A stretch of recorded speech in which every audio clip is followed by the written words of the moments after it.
Here I have Nokia G50, and today I'm going to show you how to add fingerprint on this device. So firstly, let's open settings, then go to the security section, select fingerprint. Then you have to choose your backup screen lock method. It could be pattern, PIN or password. Let's select PIN. Then you have to enter your PIN, then you have to confirm it. And you have to select if you want to see notifications on a lock screen. You can show all notifications, you can hide sensitive content, and you can do not show notifications at all. And tap done. Next.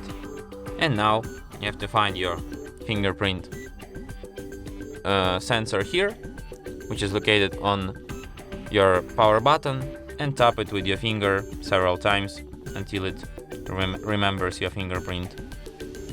Just like this.